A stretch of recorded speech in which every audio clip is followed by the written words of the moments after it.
ഇന്നത്തെ റെസിപ്പി അമൃതം പൊടിയും തേങ്ങയും വെച്ചിട്ട് സിമ്പിളായിട്ട് നമുക്ക് ചെയ്തെടുക്കാൻ പറ്റിയ അടിപൊളിയായിട്ടുള്ള നല്ലൊരു സ്വീറ്റിൻ്റെയാണ്. ഇത് റെഡിയാക്കാനായിട്ട് ഒരുപാട് ചേരുവകളുടെ ഒന്നും ആവശ്യമില്ല. അപ്പോൾ നമുക്ക് എങ്ങനെയാണ് ഈസി ആയിട്ടുള്ള ഈ ഒരു സ്വീറ്റ് തയ്യാറാക്കുന്നതെന്ന് നോക്കാം. ഇത് റെഡിയാക്കാനായിട്ട് ആദ്യം നമുക്ക് എടുക്കേണ്ടത് അമൃതം പൊടി തന്നെയാണ്. 1/2 കപ്പ് അമൃതം പൊടിയാണ് കേട്ടോ എടുത്തിട്ടുള്ളത്. ഇനി ഈ അമൃതം പൊടി നല്ലപോലെ ഒന്ന് റോസ്റ്റ് ചെയ്തിട്ടെടുക്കാം. ലോ ടു മീഡിയം ഫ്ലെയിമിൽ വെച്ച് കണ്ടിന്യൂസ് ആയിട്ട് ഇളക്കി കൊടുക്കാം. ഹൈ ഫ്ലെയിമിലൊന്നും വെക്കരുത് കേട്ടോ. ഹൈ ഫ്ലെയിമിൽ വെച്ചാൽ പെട്ടെന്ന് തന്നെ നമ്മുടെ അമൃതം പൊടിയൊക്കെ കരിഞ്ഞു പോകും. പെട്ടെന്ന് തന്നെ റെഡിയായി കിട്ടും. ഒത്തിരി സമയമൊന്നും എടുക്കില്ല. 2-3 മിനിറ്റൊക്കെ കഴിയുന്ന സമയത്ത് നമ്മുടെ അമൃതം പൊടിയൊക്കെ മൂത്ത നല്ലൊരു സ്മെല്ല് വരും. അതുപോലെ ചെറുതായിട്ട് കളറും ഒന്ന് മാറിയിട്ടുണ്ടാവും. അവിടെ നമ്മുടെ അമൃതം പൊടിയൊക്കെ റെഡി ആയിട്ടുണ്ട്. ഇത്രയായാൽ മതി. ഇനി ഫ്ലെയിം ഓഫ് ചെയ്ത ശേഷം വേറൊരു പാത്രത്തിലേക്ക് മാറ്റാം. പെട്ടെന്ന് തന്നെ വേറൊരു പാത്രത്തിലേക്ക് മാറ്റി കൊടുക്കണേ. അല്ലെങ്കിൽ ഈ പാത്രത്തിൻ്റെ ചൂട് കൊണ്ട് തന്നെ നമ്മുടെ അമൃതം പൊടിയൊക്കെ കരിഞ്ഞു പോകും. ഇനി അടുത്തതായിട്ട് നമുക്ക് എടുക്കേണ്ടത് ചിരകിയ തേങ്ങയാണ്. ഞാനിവിടെ 1/2 കപ്പ് ചിരകിയ തേങ്ങയാണ് കേട്ടോ എടുത്തിട്ടുള്ളത്. ഇനി ഇതും നമുക്കൊന്ന് ഡ്രൈ റോസ്റ്റ് ചെയ്തിട്ടെടുക്കാം.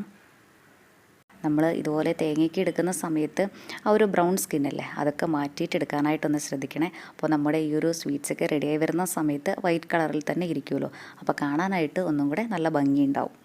ലോ ഫ്ലെയിമിൽ വെച്ച് കണ്ടിന്യൂസ് ആയിട്ട് ഇളക്കി കൊടുക്കാം. ഈ തേങ്ങയുടെ കളറൊന്നും മാറേണ്ട ആവശ്യമില്ല. എക്സസ് ആയിട്ടുള്ള വെള്ളമൊക്കെ ഉണ്ടാവില്ലേ, അതൊന്ന് പോയി കിട്ടിയാൽ മാത്രം മതി. ഇങ്ങനെ തന്നെ ചെയ്യണമെന്നൊന്നുമില്ല. നിങ്ങളുടെ കയ്യിൽ ഡെസിക്കേറ്റഡ് കോക്കനട്ട് ഉണ്ടെങ്കിൽ അതെടുത്താൽ മതി. നമ്മുടെ ചാനലിൽ അമൃതം പൊടി വെച്ചിട്ട് കുറേ നല്ല റെസിപ്പീസൊക്കെ ഉണ്ട്. കണ്ടിട്ടില്ലെങ്കിൽ ഒന്ന് കണ്ടു നോക്കണേ. അതുപോലെ നമ്മുടെ ഈ ചാനൽ ആദ്യമായിട്ടാണ് കാണുന്നതെങ്കിൽ സബ്സ്ക്രൈബ് ചെയ്യാനും മറക്കല്ലേ. ഇതാ ഇവിടെ നമ്മുടെ തേങ്ങയൊക്കെ ഡ്രൈ ആയി വന്നിട്ടുണ്ട്. ഇത്രയും ആയാൽ മതി. ഇനി ഫ്ലെയിം ഓഫ് ചെയ്യാം. ഇനി ഇതിൻ്റെ ചൂട് ചെറുതായിട്ടൊന്ന് പോയി കഴിഞ്ഞാൽ നമുക്കിത് മിക്സിയിലിട്ട് നന്നായിട്ടൊന്ന് പൊടിച്ചെടുക്കാം. ഇതാ ഇതുപോലെയാണ് കേട്ടോ പൊടിച്ചെടുക്കേണ്ടത്, ചെറിയ തരിയായിട്ട്. ഇനി നമ്മുടെ ഈ പൊടിച്ചെടുത്ത തേങ്ങയിൽ നിന്നും 1 കപ്പ് ഒരു ബൗളിലേക്ക് ഇട്ട് കൊടുക്കാം. ബാക്കിയുള്ള 1/2 കപ്പ് തേങ്ങയില്ലേ, അത് നമുക്ക് വേറൊരു പാത്രത്തിലേക്കും കൂടെ ഇട്ടിട്ട് മാറ്റി വയ്ക്കാം. ഇനി നമ്മുടെ ഈ ഒരു തേങ്ങയിലേക്ക് നമ്മൾ നേരത്തെ റോസ്റ്റ് ചെയ്ത് മാറ്റി വെച്ചിട്ടുണ്ടായിരുന്ന അമൃതം പൊടിയില്ലേ, അത് ചേർക്കാം. എന്നിട്ട് നല്ലപോലെ ഇതൊന്ന് യോജിപ്പിച്ച് കൊടുക്കാം. ഇനി ഇതിലേക്ക് നല്ലൊരു ഫ്ലേവർ കൂടെ കിട്ടാനായിട്ട് 1/2 ടീസ്പൂൺ ഏലക്കാപ്പൊടി കൂടെ ചേർക്കുന്നുണ്ട്. ഏലക്കാപ്പൊടി ചേർത്തില്ലെങ്കിലും കുഴപ്പമൊന്നുമില്ല കേട്ടോ. ഇല്ലെങ്കിൽ നമ്മുടെ ഈ ഒരു സ്വീറ്റിന് നല്ല ടേസ്റ്റ് തന്നെ ഉണ്ടാവും. മധുരം ഒന്ന് ബാലൻസ് ചെയ്യാനായിട്ട് 2 നുള്ളു ഉപ്പും കൂടെ ചേർത്തിട്ട് നന്നായിട്ടൊന്ന് മിക്സ് ചെയ്തിട്ടെടുക്കാം. ഇനി ഇതിലേക്ക് ചേർത്ത് കൊടുക്കുന്നത് കണ്ടൻസ്ഡ് മിൽക്കാണ്. ഞാനിവിടെ 1/4 കപ്പ് കണ്ടൻസ്ഡ് മിൽക്കാണ് കേട്ടോ ചേർക്കുന്നത്.